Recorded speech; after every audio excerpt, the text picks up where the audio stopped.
పానాన్ని మన్నించి ఈ యొక్క కూడికి మీరందరూ విచ్చేసి ఉన్నారు. అమ్మగారు మాకు నేర్పించిన ప్రార్థన కానీ ఎర్లీ మార్నింగ్ అరుణోదయాన లేచి నీ పిల్లల గురించి ప్రార్థన చేయి అన్న విధముగా ఒక్కోసారి 3ంటికి లేచి ప్రార్థన చేస్తూ ఉండేది. మరి ఒక్కోసారి 4ంటికి లేస్తుంది. ప్రార్థనలలో ఎక్కువ పరిచర్య విధానంలోనే ఉంది.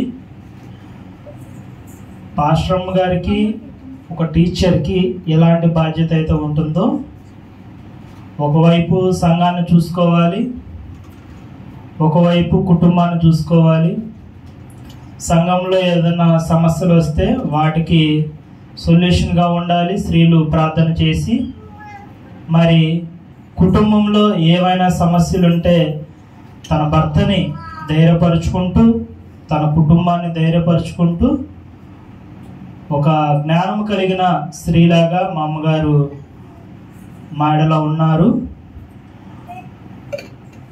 ఇప్పుడున్న జనరేషన్, మా జనరేషన్ పిల్లలందరికీ కూడా తను ఒక రోల్ మోడల్గా మేము చూపించాలి. దేవుని యందు భయభక్తులు కలిగి పెరగటం ఎలాగా అనేది మేము వాళ్ళకి నేర్పించాలి. మరి ఇందాక మామయ్య చెప్పినట్టుగా గోధుమ గింజ భూమిలో పడి అది చనిపోతేనే దాని విస్తారమైన పంట అనేది వస్తుంది. అది చనిపోకపోతే ఏమి కూడా ఫలితం అనేది ఉండదు అన్నమాట. మా అమ్మ ఐసీయూలో ఉన్నప్పుడు నాకు పాలు తీసుకురారా అని చెప్పి అన్నప్పుడు అదే మాకు లాస్ట్ నాతో మాట్లాడటం.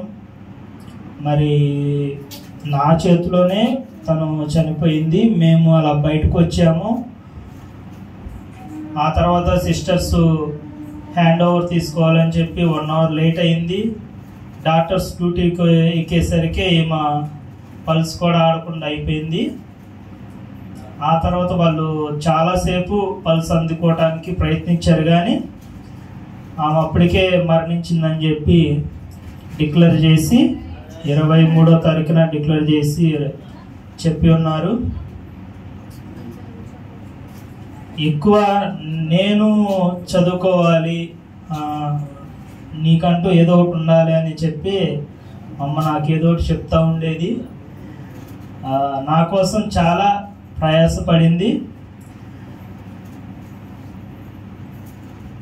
ఆమె చనిపోయే ముందు రోజు ఒక 2 days ముందు మేమందరం హాస్పిటల్లో మోకాళ్ళు వేసి ప్రార్థన చేస్తుంటే, మాకున్న పనులకి నేనైతే ఎప్పుడు బైబిల్ తీయలేదు అప్పుడు ఆ టయాల్లో. కానీ దేవుడు నాతో మాట్లాడిన విధానం కానీ, ఇక్కడ ఇంటికి వచ్చినప్పుడు, అప్పుడు ఇక్కడ చర్చిలో ఉన్నప్పుడు ఇంటికి వచ్చినప్పుడు నాకు దర్శనం ఎలా అయితే కనపడుతుందంటే, ఆ ఇంటి ముందు ఒక టెంట్ వేస్తున్నట్టు, ఐసీ బాక్స్ ఇక్కడ పెడుతున్నట్టుగా వచ్చింది. దేవుడు నాతో ఏం మాట్లాడుతున్నాడంటే, హాస్పిటల్ ఉన్నప్పుడు యోబు గ్రంథము 20వ అధ్యాయము 23వ వచనము 22 వచనాలు కూడా వాళ్ళు తమ సమాధి యొక్క గోతులను వెతుక్కుంటున్నారు అనే యొక్క వాక్యం అనేది నాకు చెప్తున్నారు అనమాట. నేను మా అక్కలతో చెప్పాను, అక్క దేవుడు ఇలా మాట్లాడుతున్నాడు, ఇది ఎందుకు ఇలా వస్తుంది నాకు అర్థం కావట్లేదు అని చెప్పి వాళ్ళు చదవటం అనేది జరిగింది.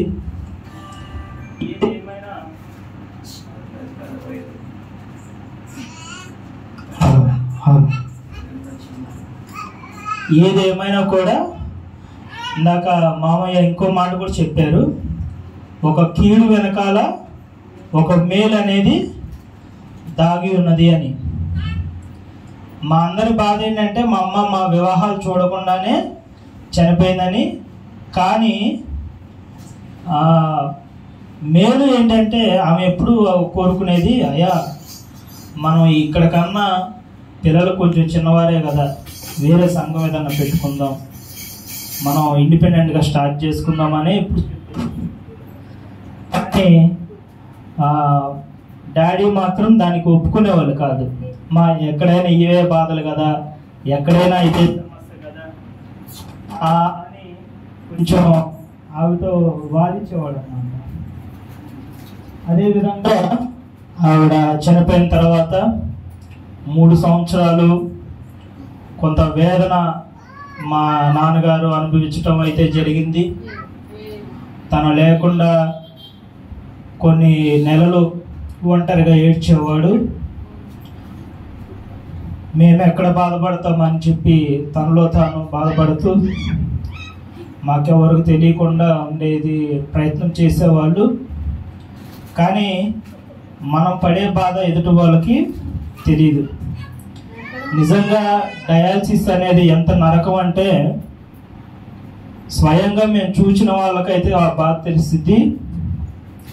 డయాలసిస్ స్టార్ట్ చేసే ముందు ఒకటే చెప్తారు, ఎప్పుడు స్టార్ట్ చేసినా హార్ట్ ఎప్పుడు కార్డియాక్ అరెస్ట్ అయ్యింది అనేది ఎవరు కూడా మేము చెప్పలేం.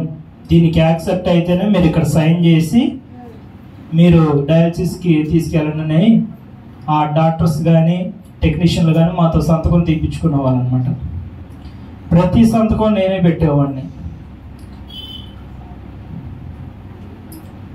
అంత నరకము అనుభవిస్తున్నా కూడా సంఘంలో పరిచయం చేయటకు ఆ బిడ్డ ఇప్పుడు కూడా వెనకడుగు వేయలేదు. అలా ఉన్నా కూడా ఒక 15 ప్రార్థనలు జరిపించడం అయితే జరిగింది. సంఘంలో తన సాక్ష్యం చెప్పుకోవటం అయితే జరిగింది. దేవుడు నన్ను స్వస్థపరిచాడని. మరలా అదే సంవత్సరంన మరణం అనేది పొందుతుందని మేము ఇప్పుడు అనుకోలేదు. మా కోసం ఆ నీడిల్స్ 5 cc/mm కానీ లేకపోతే ఒక 10 cc నీడిల్స్ ఎంత గుచ్చుతున్నా సరే మా కోసం తను నేను బ్రతకాలి అనే ఒక ఉద్దేశంతోనే తను ఆ నీడిల్ని అనేది తీసుకోవటం అనేది జరిగేది.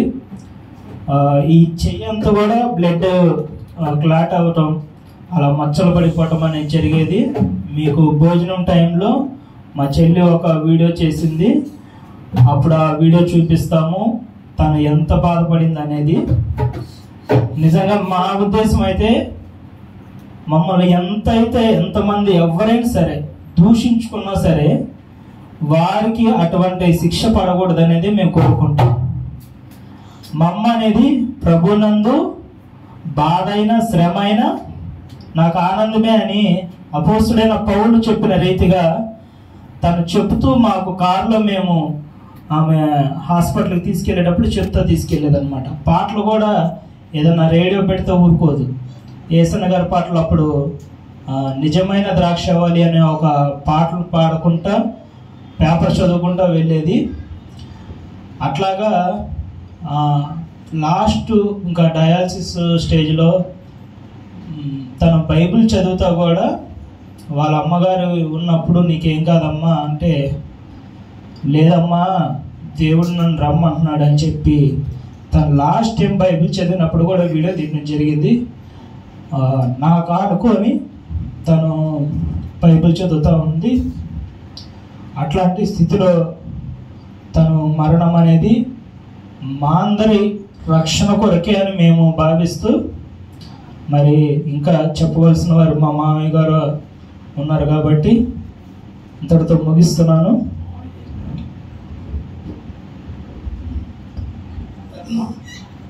చిన్నారి కూడా వచ్చి